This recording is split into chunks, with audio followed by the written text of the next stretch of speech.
Tahun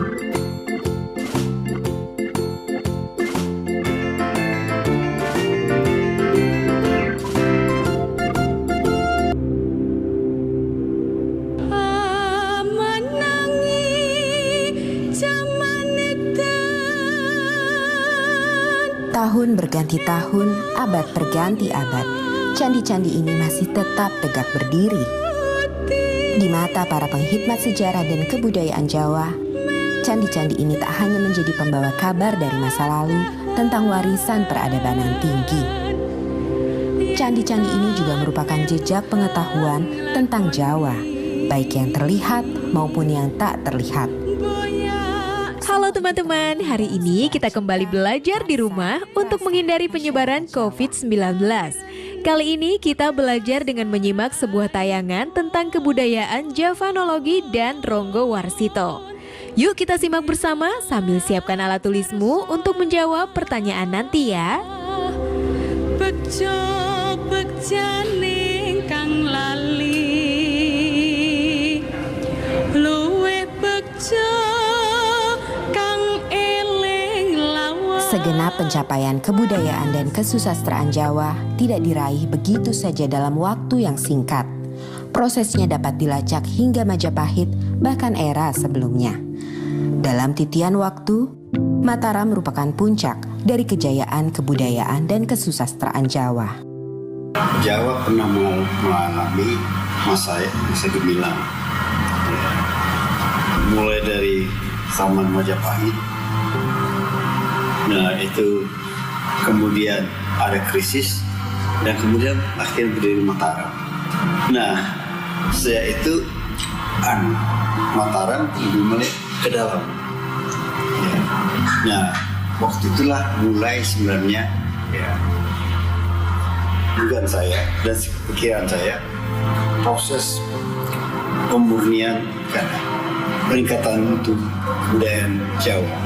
Nah, itulah apa yang dikatakan mulai periode yang disebut orang asing the Byzantine period of the Japanese history. Jadi zaman Bizantium dari sejarah Jawa, ketika Jawa lebih sibuk memperhalus kebudayaannya. Nah, ya itulah baru mulai sebenarnya bahasa Jawa bertingkat-tingkat itu. Dulu bahasa Jawa satu saja. Penghalusan kebudayaan pada zaman Mataram berdampak pula pada aspek ekonomi. Orang-orang Jawa yang sebelumnya banyak menjadi nelayan dan pedagang, kini beralih menjadi petani. Disinilah dimulai era Jawa yang agraris.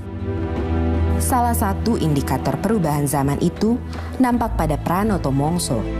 Bentuk formal penanggalan Jawa ini mulai diperkenalkan sejak akhir abad ke-17. Kalender ini merupakan panduan bagi para petani dalam mengerjakan sesuatu agar tak mengalami kerugian.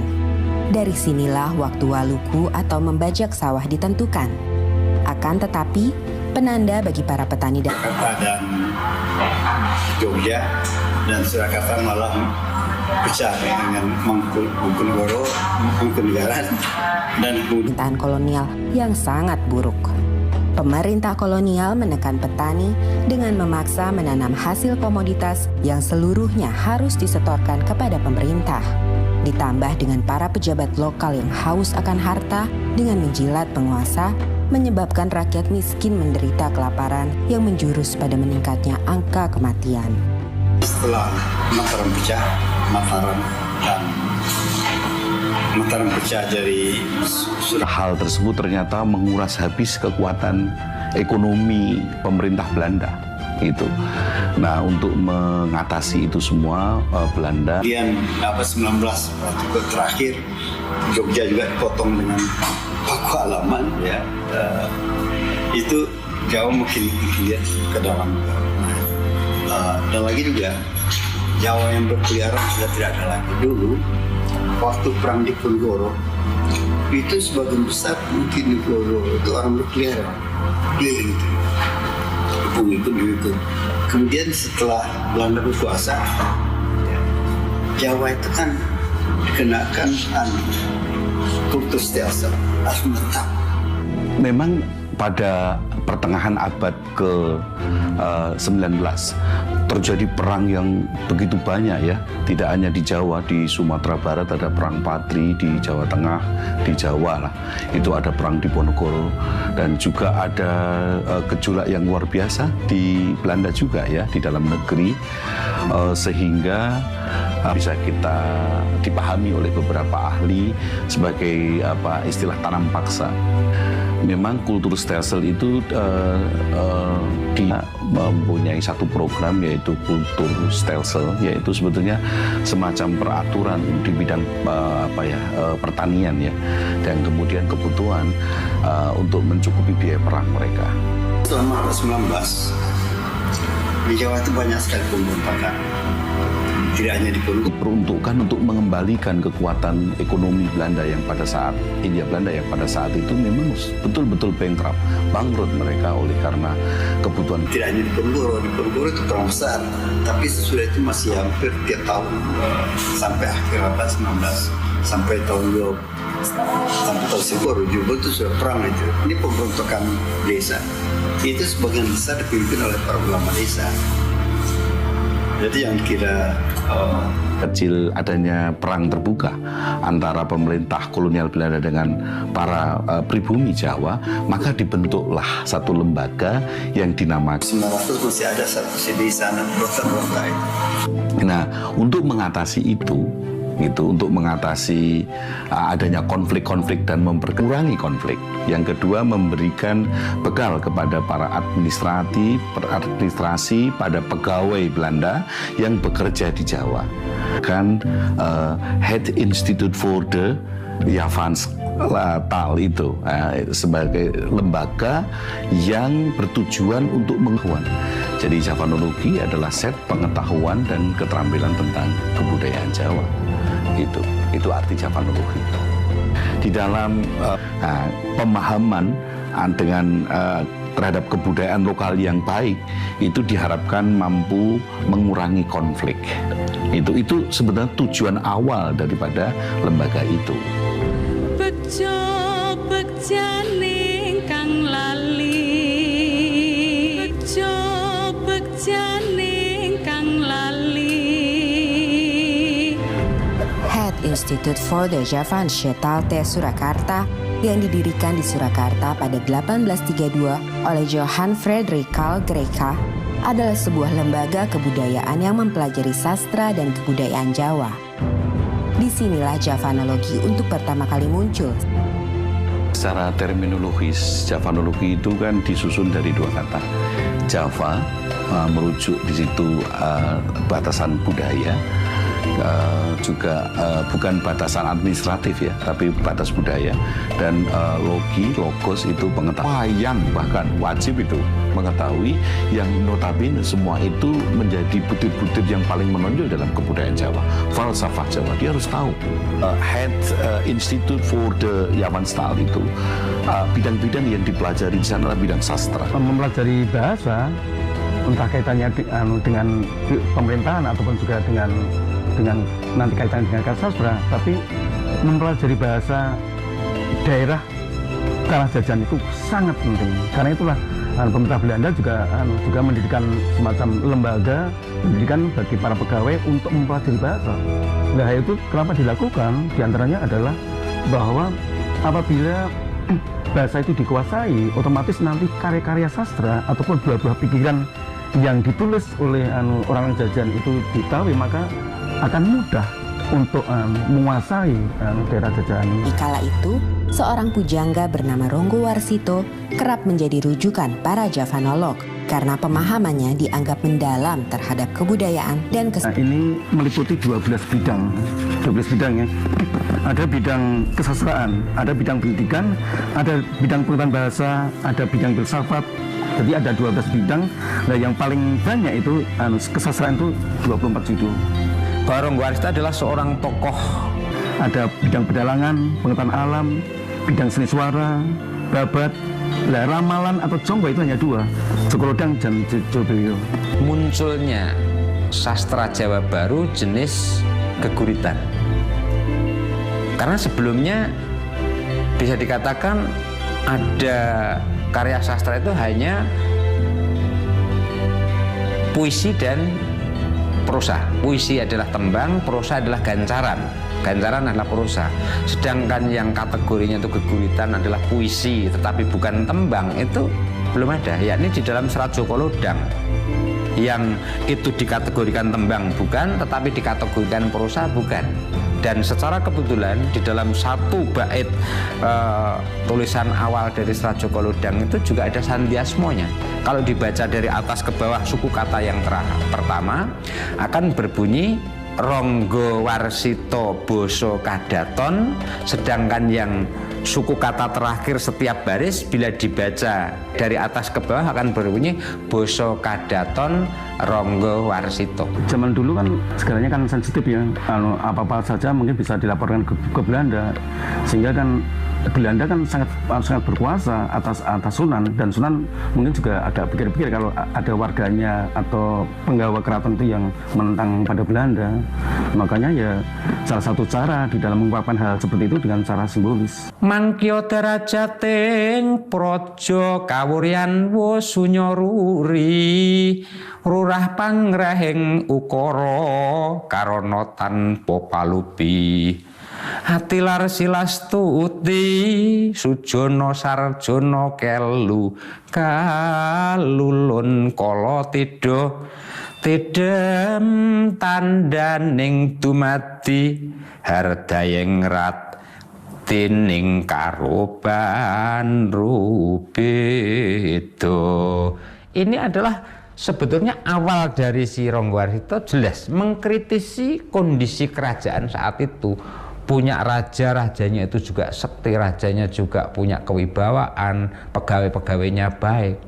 Tetapi kondisi saat itu tidak menyelesaikan masalah, huru-hara dan sebagainya. Sebagai pujangga Keraton Surakarta, Ronggo Warsito memelihara hubungan baik dengan para Javanolog. Salah satunya adalah Carl Friedrich Winter. Sebegitu datang di Jawa ini dan ketemu si Ronggo Warsito, ternyata dia adalah seorang sastrawan, dia seorang yang cinta atas budaya Jawa, dalam hal ini sastra. Nah, karena dia itu juga sesama orang sastrawan, dia ingin menulis tentang sastra Jawa, merasa dirinya itu juga sudah barang tentu tidak sepaham seperti orang Jawa. Melihat seorang Ronggo Warsito itu pujangga keraton yang juga sebetulnya sudah memasyarakat, artinya orang luar pun bisa dekat dengan Ronggo Warsito, dia berguru, berteman, lalu sebagai seorang sahabat yang sama-sama menggeluti tentang budaya Jawa, dalam hal ini adalah sastra Jawa. Kalau kita lihat kronologinya, sebetulnya hubungan mereka itu pasca Yavanologi itu sudah berpindah ke Delft dan kemudian ke Leiden ya. Jadi sebetulnya itu keterkaitan mereka itu sebenarnya tidak secara lembaga gitu, tidak bahwa C.F. Winter memiliki keterkaitan dengan Java Institute, Institute for the Javan Study, iya, gitu. Tetapi untuk di Jawa ini memang mereka memang bekerja sama dan membuat satu kesepakatan bekerja untuk menghasilkan beberapa karya sastra. Misalnya Kamus Jawa Kawi, kemudian Serat Aji Soko dan seterusnya, itu kan karya-karya mereka.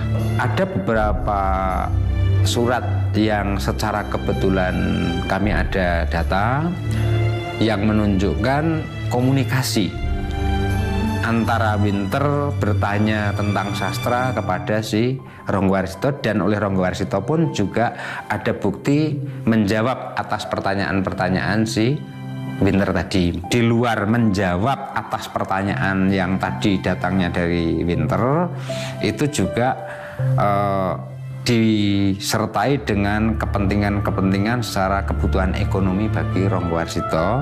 Ada permintaan dari Ronggo Warsito pinjam uang, istilahnya ngijon terlebih dahulu ya, oleh karena kepentingan kekurangan secara ekonomis atau keluarganya ada yang sedang sakit, itu nanti mengajukan pinjam uang ke Winter, dan nanti cara mengembalikannya akan diperhitungkan dengan pekerjaan yang dilakukan oleh Ronggowarsito atas permintaan dari Winter.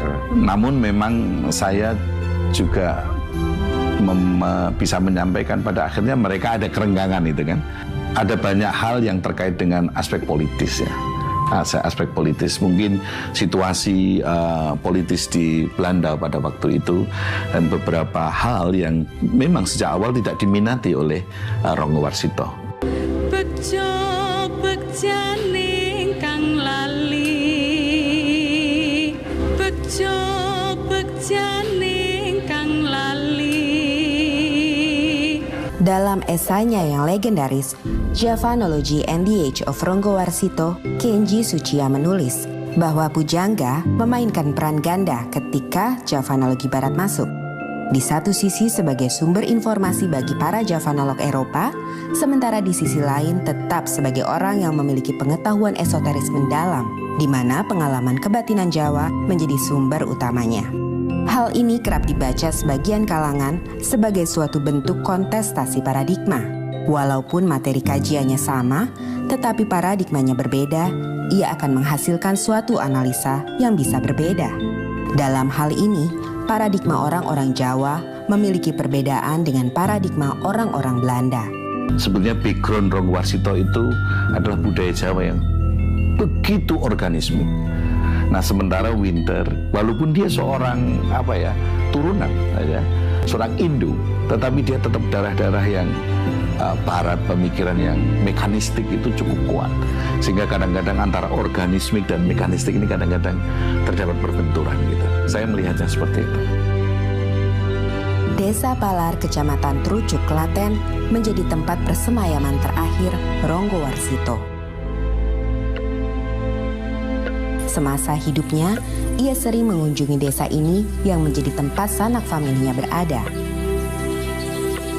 Tidak hanya Ronggowarsito, makam C.F. Winter juga berada di sini. Setelah pada 1984 makamnya dipindahkan dari kompleks pemakaman Belanda di Jebres, Surakarta atas izin Presiden Soeharto. Pada hari-hari tertentu, makam Ronggowarsito banyak dikunjungi para peziarah. Daya tarik Ronggowarsito sebagai pujangga besar memang tidak hanya terdapat semasa ia hidup. Bahkan hingga hari ini, setelah sekian lama ia wafat, pesona itu tak memudar. Dan pasca wafatnya Ronggowarsito, masih tersimpan begitu banyak arsip tentang Jawa. Salah satunya sastra di negeri Belanda. Arsip-arsip ini yang sebagian besar berisi tulisan-tulisan Jawa membuktikan peradaban Jawa yang tinggi. Namun sayangnya justru tidak dipelajari dan dimiliki oleh orang-orang Jawa itu sendiri. Sejak 1842, Javanologi sebagai lembaga sudah tidak lagi berada di Jawa.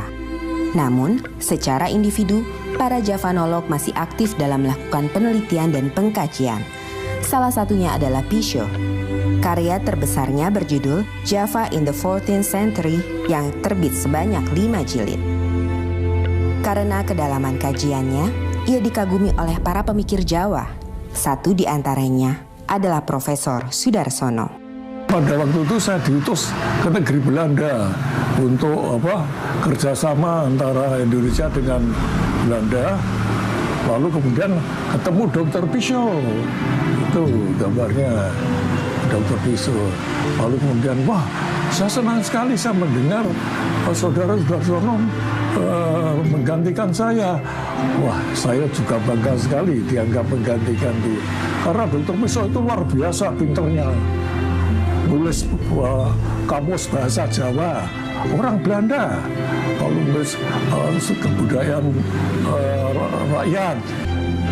Tahun 2011, di Universitas Negeri 11 Maret Surakarta, berdiri pula Institut Javanologi yang berada di bawah naungan Lembaga Penelitian dan Pengabdian Masyarakat. Institut Javanologi ini bergerak di bidang kajian budaya, bahasa, dan sastra Jawa. Akan tetapi, walaupun bernama Javanologi, namun orientasinya sangat berbeda dengan Javanologi yang dibuat di Belanda dan di Yogyakarta. Pada era Belanda, tujuannya sudah saya sampaikan tadi adalah memberikan bekal pengetahuan kepada para pegawai-pegawai Belanda, orang-orang Eropa untuk masuk ke Jawa. Nah, tetapi pada masa kemerdekaan, pasca kemerdekaan, Javanologi memang untuk menghimpun ilmu-ilmu lokal, local wisdom, ya, yang begitu banyak tersebar dan tercerai, itu mau dihimpun. Nah, sekarang di era kami itu Institut Javanologi tidak hanya menghimpun, yang sudah dihimpun itu dicoba untuk ada hilirisasi temuan-temuan pada saat itu. Ini era kami ini sekarang adalah mencoba untuk membuat pembuktian, research dari beberapa temuan yang sudah dihasilkan pada saat itu. Javanologi yang dibuat di Belanda hingga didirikan oleh Universitas Negeri 11 Maret Surakarta hari ini memiliki peranannya masing-masing yang tidak bisa begitu saja diabaikan. Javanologi telah menghidupkan semangat masyarakat Jawa untuk ikut ambil bagian dalam membuat dunia yang lebih baik. Pemahaman antara ilmu dan ngilmu itu memang berbeda. Ilmu bisa diekstrakan, tetapi ngilmu itu bagaimana aplikasi, bagaimana itu memiliki manfaat bagi dunia yang lebih cantik, yang lebih harmonis. Bagaimana teman-teman setelah menyimak tayangan tadi? Mari kita bersama-sama menjawab pertanyaan berikut ini. 1. Mengapa penanda pertanian dalam kalender Jawa menjadi panduan petani untuk melakukan aktivitas tidak berlaku pada era tanam paksa? 2. Jika ditemukan di suatu daerah di Indonesia, peninggalan peradaban masa lalu dan orang asing ingin menggali peradaban tersebut, apa yang akan kamu lakukan? Oh iya, jangan lupa untuk tetap belajar di rumah ya, dan jaga kesehatan dengan rajin mencuci tangan serta makan makanan yang bergizi.